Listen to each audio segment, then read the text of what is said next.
Hello there, welcome to the Fixing Football podcast. I'm your host Martin Naylor, and today we're going to be joined by my good friends Liam O'Meara and Luke Foley. We're all going to be on this journey together. This is something that I've wanted to do for a long time, and we're finally getting around to putting mics to mouths and getting what we want to say across to the world. Thanks for listening. If you are doing, we're doing this. We're just three friends. We all grew up together. We're from Bolton. Liam is a Bolton Wanderers fan, Luke is a Man United fan, and I'm an Arsenal fan. So we're going to have three different opinions on literally everything that comes up. We're going to be talking about the biggest things that have come up in football, things that have happened last season, things that are coming up, issues that we've had. But this is more based on that conversation you have down the pub where you say, oh, this is what I would have done. Oh, this is what we should do. This is how we need to make things better. And this is where this idea come from. So this is what the sort of thing we're going to be talking about. I'm super new to this, so bear with us. We will definitely get better as the episodes go on.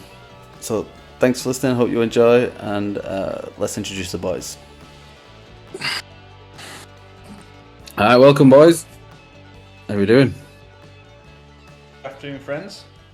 Hello, everyone. So, as I said in the introduction, I've told the people what we are. I've told what our plan is going forward. But I think we heard from myself. But it'd be good if we'll go around the table and we'll start with the big boy at the table, our Man United friend. Luke, let's let's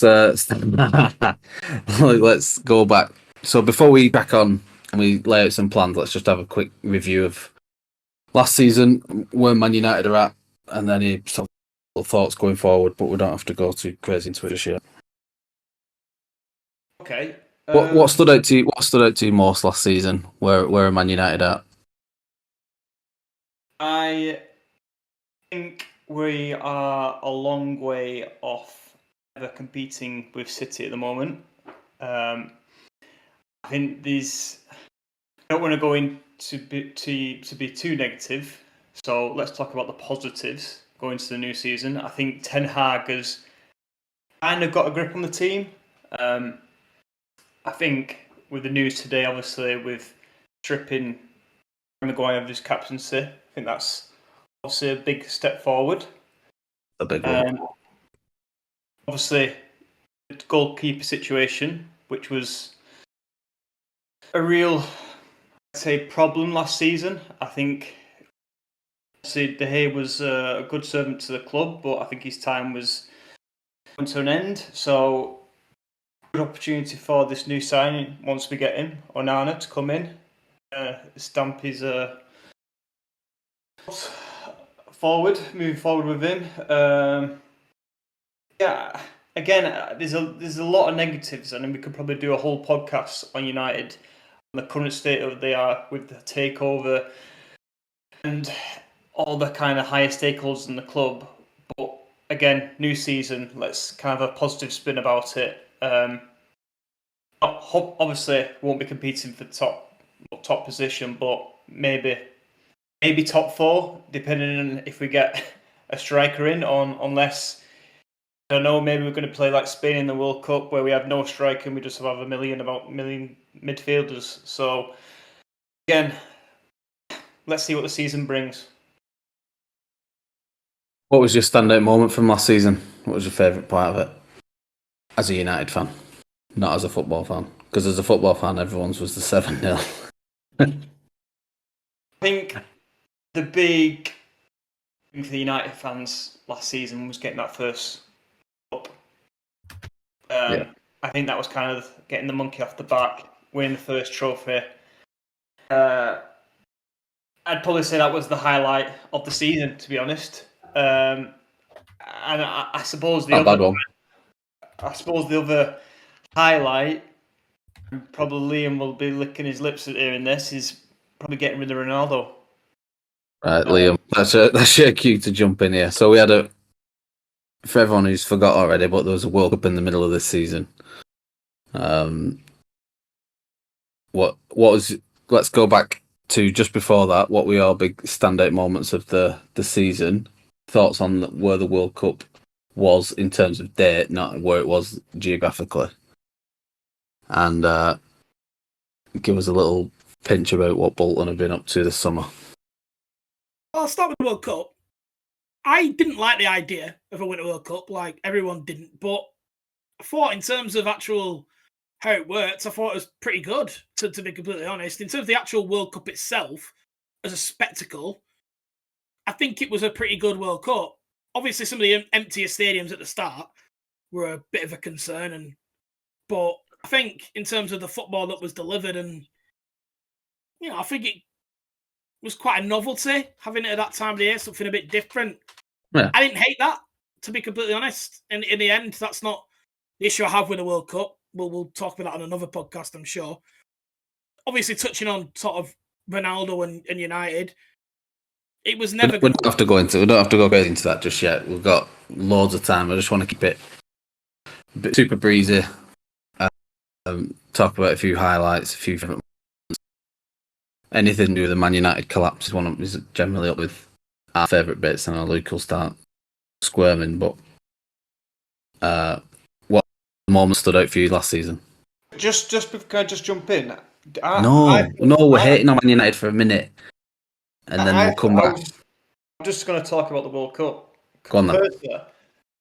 I thought it was one of the best World Cups I've ever seen. I think every match was a spectacle. Like, even the final was a fairy tale for Messi. I think it was just icing on the cake, that final. I think all the matches were really engaging. It wasn't really a ball fest. Big upsets. Tunisia doing the business. It was, yeah.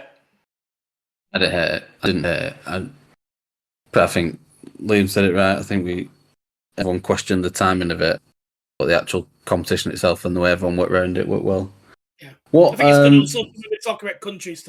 It was Morocco. I think you meant there, Luke. Yeah, sorry, Morocco. Yeah. Morocco. Sorry to the country of Tunisia. The people of Tunisia are in outrage. Right. So I want to touch on a few subjects that So as a podcast, we are here. It's our mission to fix football, to give our 2 pennies worth, to have that conversation that everyone has had in a pub. It's like, here's what I'd do. This is, what I'd do, and then some idiot would be like, I'd get rid of offside. I'd have 15 of them. I'd do this and that. Everyone's come up with their own idea that would fix football, either football, their team, the FA, anything. So that's why we're here, to start voicing that. And it's something everyone's said in a conversation about football, but not in try to put spin on it. So, in that, what sort of things can people look forward to us talking about in the near future? We're going to jump straight into the issue of football's relationship with gambling. Obviously, something that's come to the forefront recently with Ivan Toney and the ban, and I think there's a couple other cases that have been brought forward recently in the last week or so, sort of in the lower leagues. So, yeah, there's plenty to get stuck into with that. So I think that's going to be the first on the agenda next week.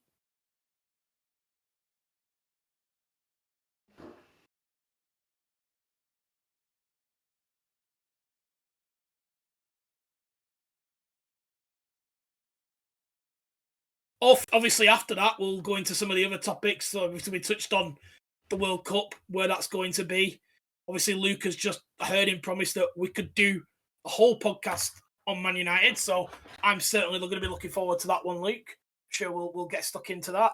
And I think the big topic that everyone's been talking about recently is obviously Saudi Arabia and the Saudi League and what impact that's possibly going to have on European football, and if it's going to cause issues to the game, and whether it's right that the Saudi League can get all these players that they've been getting, Martin.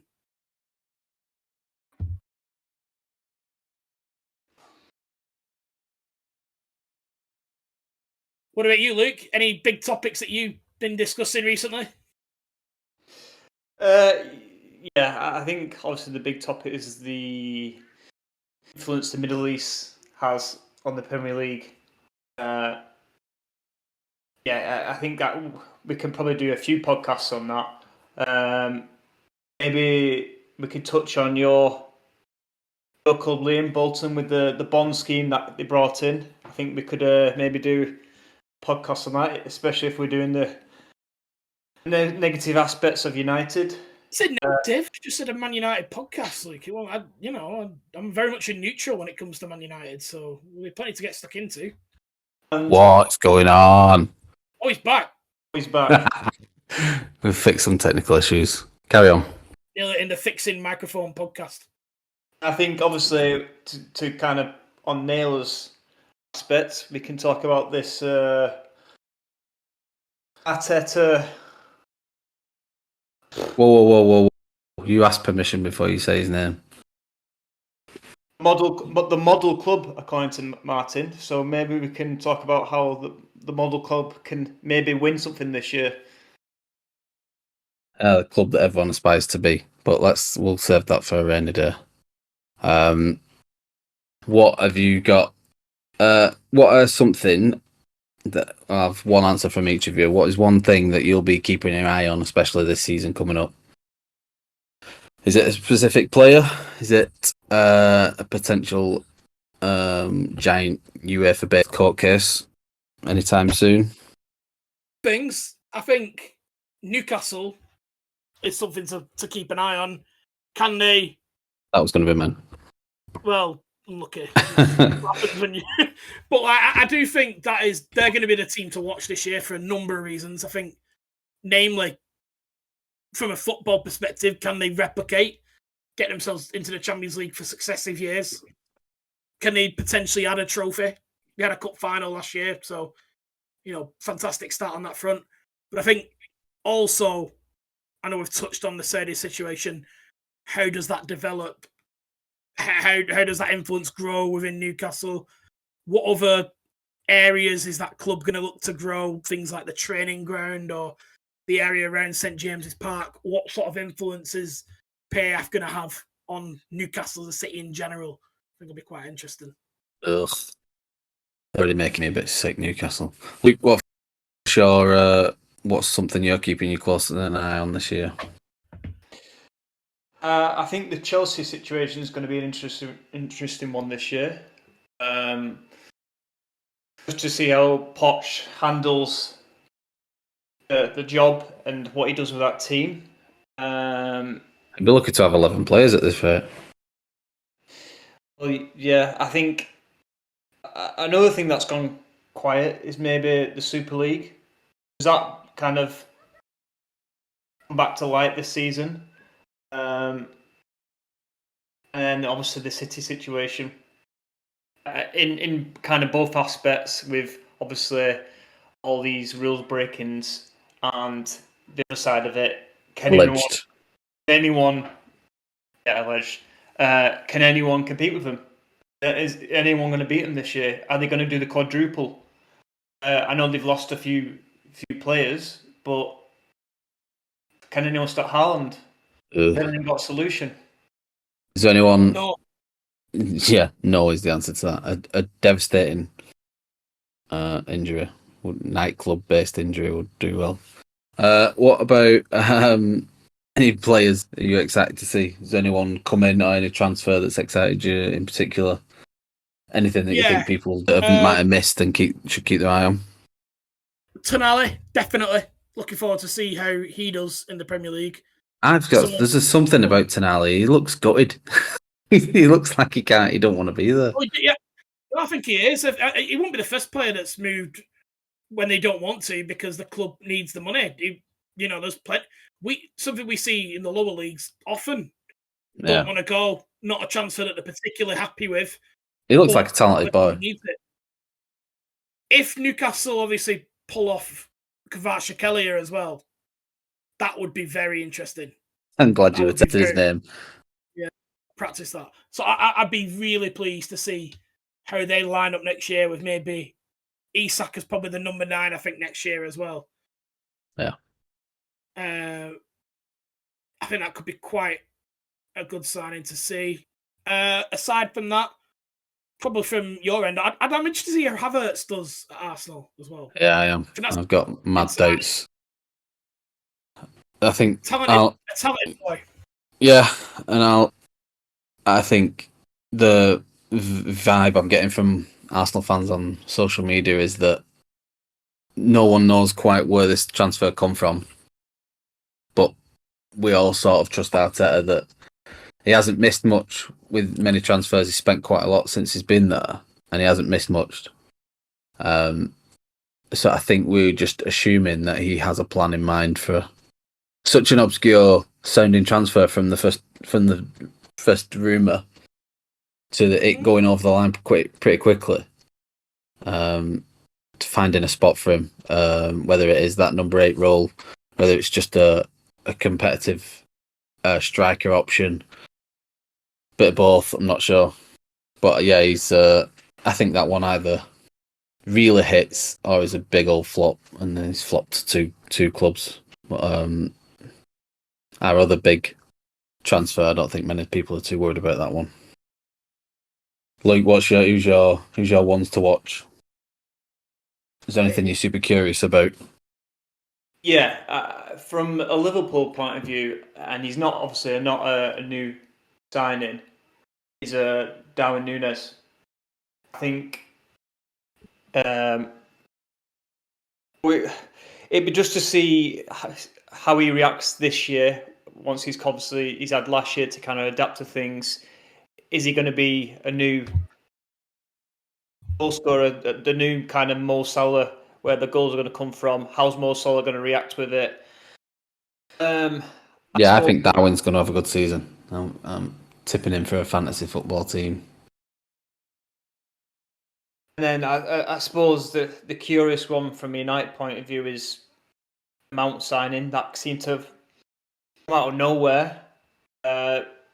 Is it a Ten Hag signing? Is it just because he's English? We need the English players in the team. Where's he fit? It's a bit of a strange one. And then obviously the striker situation. We obviously need a striker. Are we going to go in for one? And who's it going to be? I think a lot of pressure will be on the person whoever comes in to get goals straight away. So yeah, it's interesting. Right. What else? What else do you think we need to be looking at, boys? What can the people be expecting from a conversation with us three? I think something that may emerge more this season is, I think Luke mentioned Super League. I'd probably go bigger than that. I think the Club World Cup is going to be a bit more of a pressing issue. That's something that's going to develop further, potentially in the next 12 months.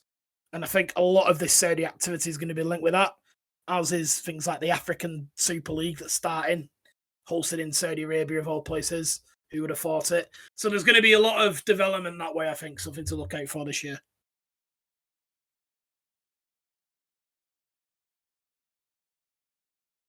I'm just looking at my list of topics here, but I think we're pretty much covered. So next week we're going to go episode 1. Manchester United. Man United. The week after that, episode 2, Man United centre-backs. I think what we've not kind of talked about is obviously the refereeing and VAR. I think that would be brought up quite a lot this season to see what they do with it, basically, if there's any improvements. Bring back Mike Dean t-shirts. Merchandise is going to be at the Red Howard Webb's Barmy Army. We did do our practice episode on that, and I was bored talking about it, so we're definitely not doing that episode. Mike Dean's not even fit for VAR, so that tells you a lot. Right, we'll leave it there, boys. Nice one. We'll catch everyone next week.